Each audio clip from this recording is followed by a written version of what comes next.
ny mofinaina isan'andro atolotry ny mpitandrina rakotina valina maoly.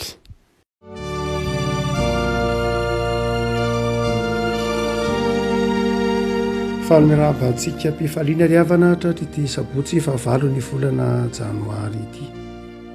Ny mofinaina voalahatra ao antsika anio dia ny epistily voalohany nosoratan'i Jaona. Jaona voalohany toko faharoa. Jaona voalohany toko faharoa andininy fadimy ambin'ny folo ka hatramin'ny andininy fafito ambin'ny folo.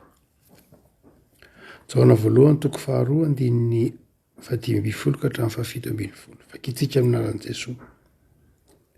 Aza ty izao tontolo izao na izay zavatra eo amin'izao tontolo izao. Raha misy olona ty izao tontolo izao dia tsy ao anatiny ny fitiavana an'iray. Fa ny zavatra rehetra eo amin'izao tontolo izao dia ny filan'ny nofo sy ny filan'ny maso ary ny rehaka momba izao fiainana izao dia tsy avy amin'iray fa avy amin'izao tontolo izao ihany. Ary mandalo izao fiainana izao sy ny filany fa izay manao ny sitrapon'Andriamanitra maharitra mandrakizay. Epistily izay miavaka ny epistily ny Jaona riavako malala amin'ny votoatiny, mamerina ny olona ao amin'ny fitiavana an'Andriamanitra, mampatsiary ny olona ny fitiavana an'Andriamanitra, mamelombelona ny finoan'ny olona fa ny Andriamanitra inoany dia fitiavana. Ary fitiavana midika fitiavana namana, fitiavana ny rahalahy, fitiavana an'Andriamanitra mihoatra noho ny zavatra rehetra. Eo amin'izay fitiavana an'Andriamanitra mihoatra ny zavatra rehetra indrindra no afaran'ny Jaona amin'ny andininy fadimy ambin'ny folo. Anakaza ty izao tontolo izao na izay zavatra eo amin'izao tontolo izao. Fitiavana izao tontolo izao na ny zavatra eo amin'izao tontolo izao. Fantatry ny fiangonana kristianina tsara ny ataontsika hoe ny ascetisme riavako. Na ny fiainana ny fifehezan-tena zany ny fandavan-tena manoloana ny filana. Ny fiangonana kristianina raha vao nijoro fivavahana kristianina inantsika io zany nandritra ny taonjato maro io nenjehina nandalo zavatsarotra. Aty amin'ny taonjato faefatra izy vao azo lazaina hoe niarina sy nalalaka tsara ny vavahana kristiana aty amin'ny taonjato faefatra fantatsika zany. Zay vao voarafitra avokoa ny mombamomba ny fiangonana, ny kanonina ny testamenta vaovao vita, ny rafim-pandaminana fisian'ireo eveka sy ny namany rehetra dia ny fanekem-pinoana vita. Aty amin'ny taonjato faefatra vao azo lazaina hoe niseho masoandro ary namiratra ny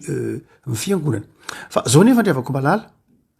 ny ara-dalana tamin'io famirapiratany fiangonana io fijoroan'ny fiangonana io ny toetsaina antsoina hoe fandavan-tena ve zany, fifehezan-tena ve zany, ny ataontsika hoe ascetisme. Ny ascetisme dia toetsaina zany, toetsaina mety hoe ny filozofia no nivohy azy satria nahitana an'io avokoa ny filozofia lehibe lehetra, na io ny filozofia ataoko hoe ny lehibe tony asa tsy fantatro ny néoplatonicien, ny néo-pythagoricien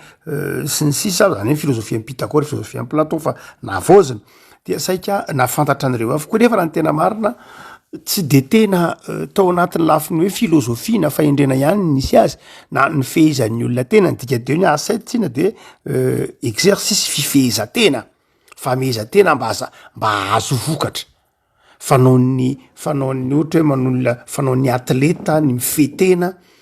mba azo vokatra tsara, voatery miaritory izy, voatery fady anina izy. Izany exercice zany de nanjary tafiditra taty amin'ny fiainam-piangonana. Ny jiosy de nahafantatra koa ny toetsaina hoe mifehy-tena, hoe tsy tia mifangaroaro amin'izao tontolo izao ny antsoina hoe essénien ohatra. Esséniana takary Jaona mpanao batiza fantatsika tsara sy ny namany de esséniana. Na ny ampahany amin'ny fariseo fa nisy koa tao amin'ny fariseo elatra kely zay nitovitovy tamin'ny esséniana ihany zay ataontsika hoe ny fady miezaka hanandratra tanjona amin'ny fifehezan-tena, amin'ny fifehezana ny vatana, amin'ny fanafanana ataontsika hoe filana. No zany de tsy de tena hoe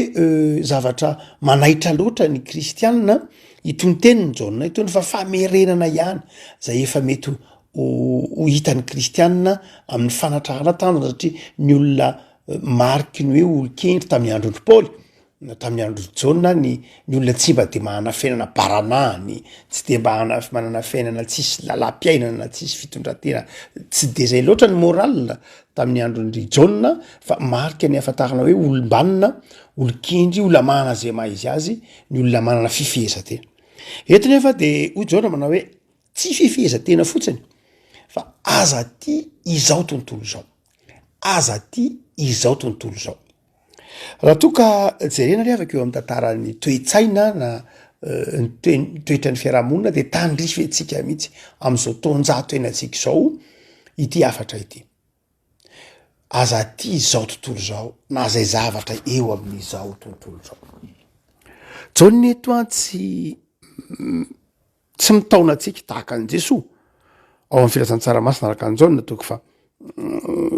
7 vavaka nataon'i Jesoa ny mpianatra manao hoe za ray tsy mangataka aminao mba hampiala azy hampisaraka azy am'izao tontolo zao mba fa hiarovanao azy kosa amin'ilay ratsy tsy mangataka aminao mba hialana eto am'ty zao tontolo zao ty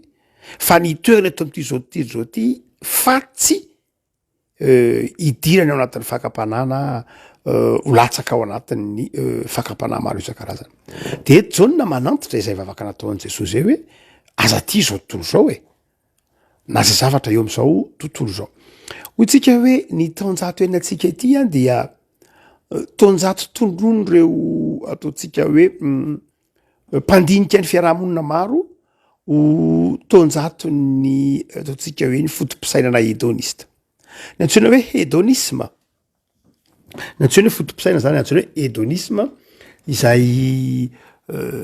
avy amina teny grika hedonis midika teny hoe hedonis de na ny marina koa hedone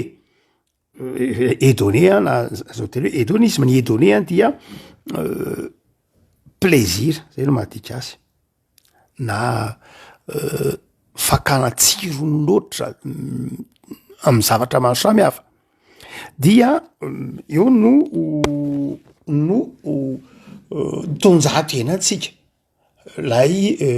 hedonisme zay fitadiavana loatra lay hedone na lay plaisir foizana be mihitsy eto amboniny tany a ny fitiavana ny ataotsika hoe ny filanana ny plaisir lasa manompo mihitsy zany plaisir zany ny olombelona ankehitriny raha ohatra ka manaraka tsara ity fotom-pisainana ity isika ry afako na mandinika tsara azy ty amin'ny fiainana sy amin'ny fona kristianina de tsy de mila baiboly zany na mila fahendrena fa hitanao amin'ny fiainana isan'andro hoe makafy plaisir ny olona ary ny hedonisme zany zay hotsika to fitadiavana hedone dia tsy inona tsy akory fa fanaovanao zava-dehibe ny fantosirana mihitsy ny fangiry firiana ary lay hoe plaisir eo dia tsy voatery lay filana zany na lay tsiro-piainana ave zany de tsy de voatery hoe lay sakafo ihany fa mety ndradray amina fifandraisana tsy mifandray ny olona tsy mety minamana amin'ny olona raha na mifandray na tovy hoe misakaiza ny olona dia misakaiza amin'ny anaran'ny plaisir misakaiza sy mifandray amin'ny analan'ny amour de plaisir na ko hoe de avy atrany lay fifankatiavana dia mazava ho azy fifankatiavana zay tsy voatery fifankatiavana olo-roa ihany io fa mety to fifankatiavana maromaro zay amour du plaisir any eo ambadika hitatsika be de be nge zany ny ataotsika eo ambadika reny de misy ny antsoina hoe nudisme misy ny ataotsika hoe reny tamin'ny fotoan'andro a nisy ny de ataotsika hoe any amin'ny taona 7 andro Jesoa Kray aman-dreny de nahita ny mouvement ny antsoina hoe hippie mouvement ny hippie atasa taona 7 na lokeliny zany manodididina zany nisy ny mouvement hippie zay tena ao anatin'ny tokotany ny antsoina hoe hedone na ny hedonisme ny fitadiavan'ny olona atao be de be ny plaisir tadiavana na ataotsika koa raha hoe na nivaky boky koa range na ny ataotsika koa hoe ny fienona mizika mety ho hedonisme mety ao anatin'ny hedonisme raha tsy raha mivily lalany mety ho lasa any amin'ny fitiavana na télévision io arange mety ho lasa ao anatin'ny hedonisme mety ho lasa any amin'ny fitiavana rendrarendra lasa tsy makany am'ilay fivelarana tsy makany am'ilay fampivelarana fa makany am'lay fanomezana fahafahampo ny fahafinaretana fotsiny any misy an'zany avokoa amy sehatra maro samy hafa izao andro antsika zao dia ahitantsika an'zany ny loka ny mamirapiratra isan-karazany dia hitatsika fa mibaiko ny fiainan'ny olona kehitriny mihitsy ary mividy zany fahafinaretana zany mihitsy ny olona kehitriny tsy fitadiavana confort ihany io zavatra fa tena mihitsy hoe plaisir amy zavatra maro samy hafa misakafo ohatra misakafo tsy maninona fa misakafo daholo ny olona rehetra fa lay fahafinaretana ao anatin'lay sakafo azony saratsaina hoe tamy vanim-potoanany romanina ohatra asara mbola misy an'zany any zao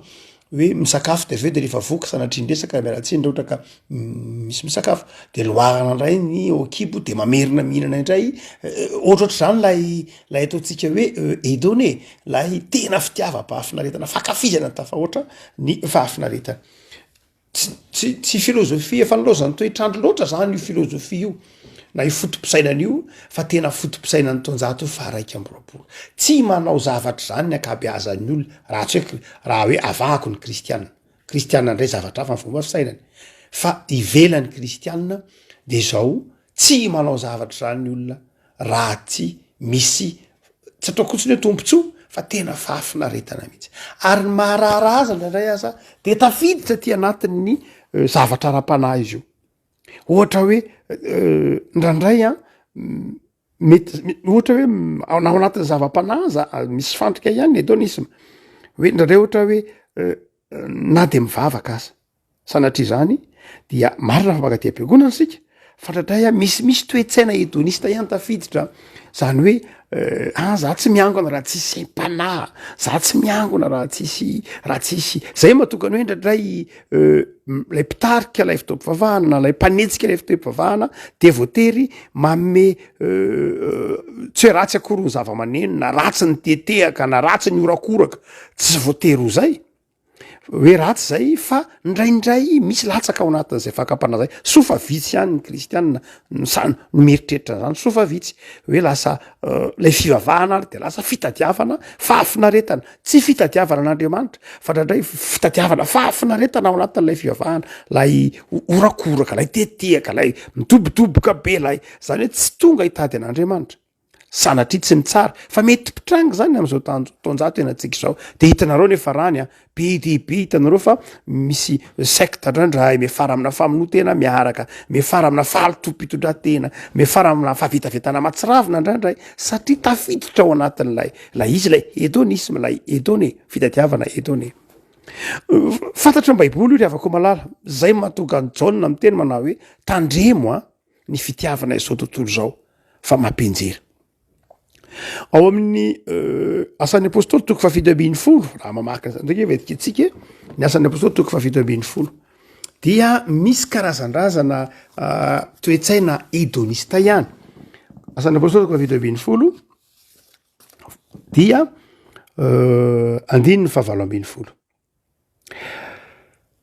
anaran Jesosy ary ny olon-kiny sasany tamin'ny epikorianina sy ny stoika nanohitra any Paoly koa ka hoy ny sasany inona ny tiany mpibedibedy olazaina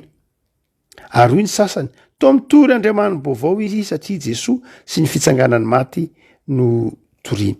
ary ireo nakazy de nitondra azy ho any amin'ny areopago na hoe momba mahazo mahafantatra zany zavatra izany fampianarana vaovao lazainao zany fa izay zany hoe fantatry ny testamenta vaovao tsara fantatry zoatra masina tsara ny antsony hoe epikorianina sy ny stoisianina ny epikorianina ataontsika hoe epikurisme zay nitoerin'ny Paoly eto marina fa tsy mitovy loatra amin'ny hedonisme izy fa makany ihany mirondrona makany ihany ny ataontsika hoe démonisme sy ny epikurisme zay fantatry ny testamenta vaovao reo ny epikurisme izay io tenenin'ny Paoly io tenenin'ny asan'ny apôstôly hoe epikorianina de fitadiavana fahasambarana zay mifototry ny épicurien misy tena misy mpamaro toetra amy teny frantsay hoe épicurien filozofiany épicure any amy tonjato fatelo alohan'ny kristiano any. Épicure dia nitady ny fahasambarana amin'ny alalan'ny fahafinaretana voajanahary zay ny azy. Ny hédonisme kosa tena fitadiavana fahafinaretana mihitsy. Fa ny épicurisme zay épicurianina resahan'ny Paoly eto anasan'ny apôstôly dia fitadiavana fahasambarana. Samy hafa ny fitadiavana fahafinaretana sy ny fitadiavana fahasambarana. Dia épicure zany eto la épicuriana dia mitady fahasambarana amin'ny anankiray mety azahoana fahasambarana ny fahafinaretana. Ohatra hoe fitiavana sakafo, ny épicurien moa dia zay tia sakafo, tia misakafo na tia fahafinaretana voajanahary ny filazany azy. Hotsika hoe fantatra soatra masina tsara io toe-tsaina sy io toe-po io hoe ny olombelona dia drairay mitady fahafinaretana sy mitady fahasambarana dia hoy jaoniny eto diso lalana raha ohatra ka eto ianao no mitady fahasambarana iveran'Andriamanitra. Zay mahatonga azy manafatra hoe anaka ry ambony hoe anaka faity ambany mitoy fotsiny aza ty zao tontolo zao. Ndraindray ny fitiavana tafahoatra n'izao tontolo zao sy ny fahafinaretana eto amin'izao tontolo zao dia manjary manakona ny fitiavan'Andriamanitra.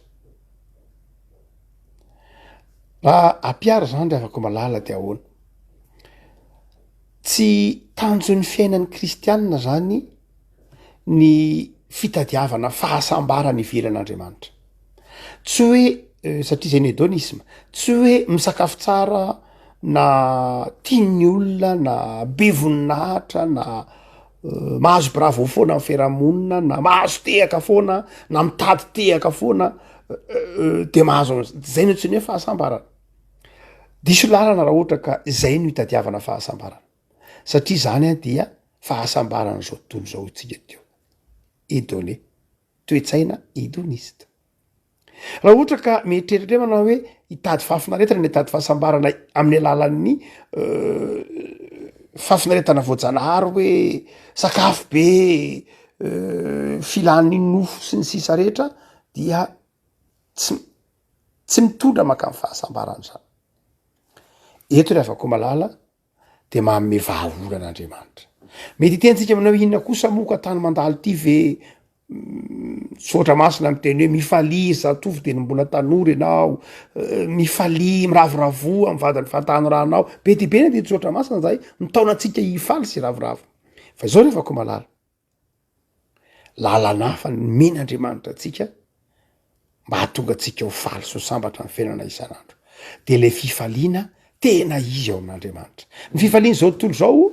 fifaliana zay miafara mandrakariva amin'ny enina na ny faharavana na fahampitehan-javatra. Tsy maninona mety tia misakafo be épicure ohatra araka fampiarahana épicure ohatra dia tena makafiza mihitsy ianao sakafo arak'izay mety. Fa izao mety sakafo be anao fa mety ny alina iny anao dia efa maneno hoe be loatra koa le laniko teo, tokony tsy rihinana an'iny tokony hatretsy any no aniko.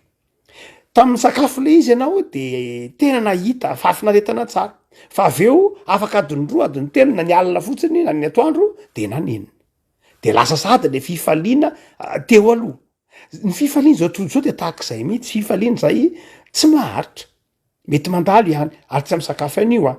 fa mety ohatra hoe niary toro be zany ianao ohatra hoe tena niary toro be nanao fety tsy maninona faly be mihitsy nareo niary toro sy ny sisa rehetra tsy hoe ratsy akory zany. Fa zao ny eritreretany hoe ateo fotsiny tsy mety. Dia zao afaka maraina ianao dia efa tezitra be sady fizana be zany takizay tsy niary toro teo koa niakatra fotsiny tensionko leo be zao ty atoro tsy vitako ny asako. Zay le hoe tsara lay fifaliana fa tsy maharitra. Andrandray raha mety miteraka manaraka tsy anao tsonika fa tsy zay mahatonga ny tompo manazava hoe tsy zay fifaliana zao tontolo zao zay ny fifaliana men'Andriamanitra. Zay dia le fifaliana teneniny Jaona io hoe rehaka eto amin'izao tontolo zao. Tsy ratsy akory no misakafo sanatria. Tsy ratsy akory ny mifaly miary tory ny mijery fahita lavitra ka amin'ny atonony zay rehetra zany. Fa izao ny ieverinao na ny fiankinanao amin'nyreny hampisihevy ny fiadana sy ny fifaliana ao ny tsy mety aza refesina am'reny ny atao hoe fiadana sy fifaliana fa diso raha izay raha isy toy ny zavatra davanandro fotsiny ihany misy tsara tsy misy tsy olana fa tsy hoe tena banga be mihitsy ny fiainako fa tsy lisy an'izao tsy tokony iankina am'isy fiankinana am'reny ny fiadanana sy ny fifaliany ny bino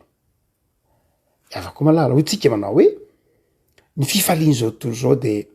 fifaliana misy farany fifaliana zay tsy maharitra fa ny fifalian'andriamanitra kosa de maharitra ny fifaliana teraky ny fitiavana an'andriamanitra ataovy hoe ny angona ianao tamin'ny tombavoana tamin'ny krismasy de nanao rakitra ianao asa zay rakitra nataonao tao ampiokotany ampiakoranao tany fa zao tsy mbola nanenina ianao avy nanao rakitra manao hoe tena nanenina tokony tsy nanao rakitra teo faly ianao nanome an'lay rakitra mety tsy faly be araky neritreretana ohatrany hoe ny sakafo be fa faly ianao nanome fa izao tsisy nenina mihitsy eo aminao rehefa avy nanao na telo taona teorina na herinandro teorina tsy nanenina inao satria zay le fifaliana tena izy fifaliana ao amin'andriamanitra le fifaliany ny mpanome ho tsika manao hoe jaonina eto manafatra atsika aza ty izao tontolo zao mazava tsara amitsika zany revako malala ny fahasamy hafan'ny ny rivotra iainantsika am'zao taonjato firaika am'roapolo zao sy ny zavatra takian'andriamanitra andao ary tsika amantatra eto mpamaranana ahoana no ataotsika mba atonga atsika ho kristianina mijoro tsara amin'ny tongotra roa mahafantatra tsara ny fiainana sy ny antom-piainana ka tsy mifamato tsy tondroina ho olombelona tia zao tontolo zao na olona misakaiza am'izao tontolo zao de reto zavatra telo reto revako malala ny voalohany an de izao enao a manana an Jesoa ao am-ponao ka io Jesoa ao am-ponao io a de Jesoa mpanafaka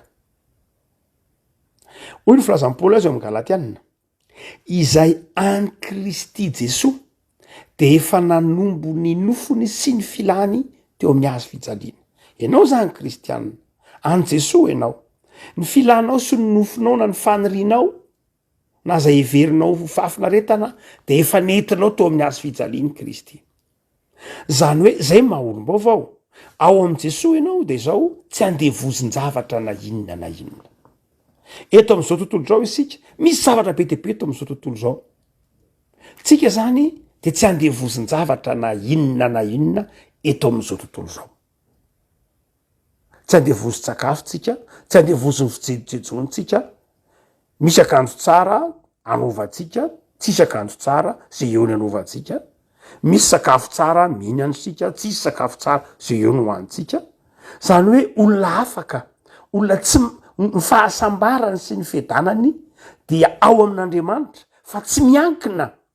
amin'ny zavatra zao tontolo zao na ny hita maso zay ny antony nanafahany Kristy atsika tsy ananatsika tsy anana tsy ny fiadanantsika na ny fifaliantsika ifampiankina amin'ny zavatra zao tontolo zao hoe za zany tsy sambatra satria mandeha tongotra za tsy sambatra satria tsy manana elo tsara tare za tsy sambatra satria tsy manana smartphone tsy zay raha manana zany tsika faly fa raha tsy manana zany tsika tsy hoe tsy sambatra koa raha manana fiarakodia tsara tare tsika faly fa raha tsy manana zany tsika tsy miteny hoe za koa za tsy sambatra fa ny antony satria ny faniriantsika sy ny filantsika de efa nentsika tao amin'ny hazo fijaliany Kristy ka izao olona afaka isika de tsy manana ny faniriantsika sy ny filantsika tsy miankina amin'ny zavatra hita maso fa ny faharoa de zao koa nefa ny kristianina de tsy hoe asety akory ka ny kristianina de tsy hoe mandakitsorano ny zavatra zao tontolo zao tsy zay ko ny kristianina hoe zay zany a de manomboko zao alohany hoe mandeha tongotra dia mandeha tongotra zay zay tsy miampiasa fiarakodia zay ko tsy mihinana zany sakafo tsara zany fa de zao zany anana sy sotra fotsiny na ko tsy fantatro hoe zay ko de tsy mila télé zay ko de tsy mila ordinateur zay tsy mila smartphone zay tsy mila satria nahoana tsy ilaina zany fa zavatra tsy ravako malala tsy zay ko ny kristianina tsy zay ko kristianina io efa nytenenin'ny Jesoa hoe eto am'izao tontolo zao isika ka ny zavatra rehetra eto am'izao tontolo zao tsy hoe kory eto am'zao hoe kristianina tsika de andany zavatra rehetra oetiny fomba moderne. Misy kristianina tena manao an'zany mihitsy na gazety ary tsy vakiny fa manjary lasa ny kristianina tsy manao foity na mandosotra tsotra zany ny kristianina fa olona mafe ny tenany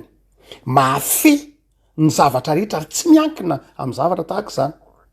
Tsy hoe tena kivy be fa tsy manana telefona mahantra velona na koa manao hoe tsisy dikany nge raha ohatra ka tsy manana telefona anao nefa mitsiritritra ny olona manana telefona. Tsisy dikany raha ohatra ka hoe manao hoe za tsy mila fiarakodia nefa anao mitsiritritra ny olona manana fiarakodia ohatra tsy ohatra zany nge. Fa ny dikany de zao isika zany de olona mahafetena tsy olona mandosotra n'izao tontolo zao atsika fa olona mahafe mahalanjalanja tsara tsy miankina am'zany ny fahasambarantsika tsy miankina am'zany ny finoantsika ao am' Jesoa ao amin'Andriamanitra na zahoantsika ny fifalitsika fa tsy andevoziny zavatra na inona tsy andevoziny zavatra zao tontolo zao mahay mampiasa ny zavatra zao tontolo zao ho fampandrosoana so mpitolana fifaliana tsy maninona mihitsy na manana fiarakodia na telefona na televizion tsy maninona zany fa zao aza devoziny zany ampiasao amy mahasoa zany. Tsy maninona mijery tele de jereo vaovao tsy maninona afaka manana telefona anao de afahanao miresaka mampahery namanao sy ny sisa rehetra ampiasao amy tokony ho izy. Azay nefa ny tena mahaprotestanta tsika manana fahazavan-tsaina mahafetena tompona ny raikitra ny zavatra ataotsika tsy zany no miteny aminao manao hoe aza mijery tele na aza manazavaza mitaikina fiarakodia fenao no mahafantatra ny tenanao hoe atao mirona ho andevozin-javatra zany na hoe voafehako tsara lay zavatra. Fa raha de zao rehefa ko malala ny aza ty zao tontolo zao ihany ko de izao koa midika hoe ny zava-dehibe eo de ny fitiavana an'Andriamanitra. Fitiavana an'Andriamanitra no ambony rehetra ary zay rehetra mety manakona ny fitiavana an'Andriamanitra de tsy ataotsika. Ny fitiavana an'Andriamanitra no faratampony tsy ny zavatra tsy ny fakahalana lay zavatra ny tanjona tsy ny fantsirana ny reny ny tanjona fa ny fitiavana an'Andriamanitra. Tsy tahaka nataon'ireo ataotsika hoe senobisme taloha misy karazan-drazana ataotsika hoe fivavahana zay nisy atsotsika hoe ermita taloha andosotra makany amy désert misy ny senobitisme isan-karazana zay hita tao amy fiankohana daholo zany ny anakoretisme mandosotra mihidy miataka tsika tsy ohatra zany ny kristianina tsika fa miaina am'zao zavatra maro isan-karazana zao fa ao anatin'izao ny tena ahitana hoe matotra amin'ny finoanany olona mahafeteny ianao mahay mandanjalanja ianao satria ao anatinao ny fanahy masin'Andriamanitra tsy ny mandosotra ny zava-dehibe fa izao ny mijoro ny fahamasinana ao amin'ny fiarahamonina amin'ny sehatra maro samihafa. Anaka aza ty zao tontolo zao fa tiavy mihoatra no ny zavatra rehetra Andriamanitra. Ivavaka sika tompo misaotra anao zahay noho ny fitiavana anao ataonao ty anatinay. Betsaka tokoa ny filana sy ny rehaka zao fiainana izao zay manakona ny fitiavana ianao. Nalay aza everinay ho reny ny fahasambahana sy fiadanana. Ny azo fijalinao anefa zahay nentinay nandresy ny filana ary ny fitiavam-pafina entana ty anatinay no zava-dehibe indrindra. Ataovy endry ary zahay manam-pahindrena mahay mitondra tena tsara satria tianao Andriamanitra de tsy manana fiankinan-do na amin'inona na amin'inona ary tsy andevozin-javatra na inona fa hainay ny mitondra ny tenanay ifanaraka amin'ny fahamasinanao. Misaotra noho ny tomponandro tompo taonao menao anay dia tehirizo ty anatinay ny fanahinao masina itiavana ianao Andriamanitra mihoatra noho ny zavatra rehetra. Misaotra Jesosy. Amen.